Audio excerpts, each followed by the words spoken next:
Hello guys, and welcome back to another video. So today we're going to be looking at how Game Week 5 went and how the team selection is looking like for Game Week 6.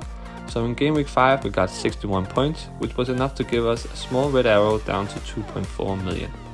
In Game Week 5 we chose to go with the transfer of Luka Digne in instead of Mykolenko, which turned out to be quite a poor decision. It was a toss-up between Luka Digne and Esprit Konsa, as we wanted to attack Aston Villa's home game against Wolverhampton, and we definitely chose the wrong decision. Luka Digne, he was subbed off at half-time to only get the 1 pointer, and Esprit Konsa, he got the late winner in the end and got 9 points. So once again, it has turned out to be a bit of a bad decision in transfers. The same happened again in Game Week 5 with Joao Pedro, and in Game Week 2 when we chose to go with Doku to attack the fixtures they had against Ipswich. He got the start against Arsenal, but once again came off the pitch without any returns. So that is 0 assists and 0 goals in the first 5 matches. He's looking good, but he just isn't really a good FPL pick. He looks good to the eye, but doesn't really produce anything. So he's probably going to leave the team when we're going to use our FPL Wildcard. In Game Week 5, we chose to go with Mohamed Salah as our captaincy pick. He came away with a 6-pointer, which wasn't too bad, but it could have been a lot better. He could have gotten a goal in the end, and that would have been very good, but instead, Haaland with the 9-pointer, the goal, and 3 bonus points as well. It was a lot better. So once again, a bad decision there as well. The team isn't looking too bad, but there has been a lot of misfortune so far. So in Game Week 6 we have chosen to use our wildcard to attack Manchester City and Arsenal's fixture swing. So here's how the team is looking. In goal we have chosen to go with Jordan Pickford, and Everton so far haven't really had the best of start, definitely not in defense. Haven't kept any clean sheets so far and have conceded a lot of goals. But the goalie has gone down to 4.8 million, and hopefully with the return of Jared Branthwaite and a fixture swing, they can hopefully begin to get a little more clean sheets. Trent Alexander-Arnold stays in the team. He's been brilliant so far, 7.1 million. Price tag is quite high, but his attacking potential is just too good to look by, and Liverpool have gotten 4 clean sheets in 5 matches so far to begin the season, and he just has to stay in the team. The same does Gabriel beside him. He has gotten 2 goals in the last 2 games, and the fixtures coming up for Arsenal are just looking too good to deny.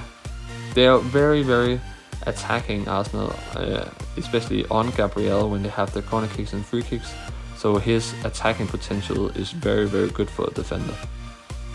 And we're finally chosen to go with Esprit Konsa this time around. He is certain to get 90 minutes for Aston Villa if it's in right back as it was in last game week, or in centre back as it was in the first couple of game weeks. He comes into the team facing Ipswich away. They haven't been so prolific in front of goal so far, having been able to score more than 1 goal a game yet, and hopefully he can keep a clean sheet away to Ipswich. In the midfield we have Konsa's teammate Morgan Rogers, who is only at 5.2 million. He has risen 200,000 so far, and I don't blame him, because ownership is now 17.3, and he has arguably been Aston Villa's best player so far this season. He hasn't been able to deliver many goals or assists so far. It came against Wolverhampton where he got 2 assists, so hopefully we can get more of that to come. Beside him we have Everton's Dwight McNeil, and once again getting 2 Everton players in his starting 11 probably isn't the best of calls so far, but he has gotten into a new position as the number 10 in Everton's attacking, and he's very, very attacking as well, and gets a lot of good positions with the key passes as well, and he's on set pieces, which could be very good. Everton's upcoming fixtures are Crystal Palace, Newcastle and Fulham at home, together with Ipswich away, so their fixtures are looking very good. So hopefully he can get a couple of returns, especially with his low ownership of only 2.8% so far. Beside him comes a nailed option in Brian Mbeumo, who is just, ever since Ivan Toney left, has just been the catalyst for Brentford. He gets 90 minutes every game, he's on penalties, he's very attacking, his underlying numbers are brilliant, he just has to be in the team. And the same is for Arsenal's Bukayo Saka. Now that Martin Ødegaard is away, it's kind of with mixed emotions because Arsenal's attack is definitely better when Martin Ødegaard is in the team, but that means that Bukayo is definitely on penalties as well. His price, I still believe, is quite low, only 10 million, so he has to be in the squad, especially when they have the fixtures of Leicester, Southampton and Bournemouth in the next 3 games. Up top, we of course have to go with Erling Haaland, 15.3 million price tag, still owned by 71.6%, which is just incredible. And his underlying stats are bonkers, just bonkers. Like expected goals 1.14 every game, and he is exceeding that.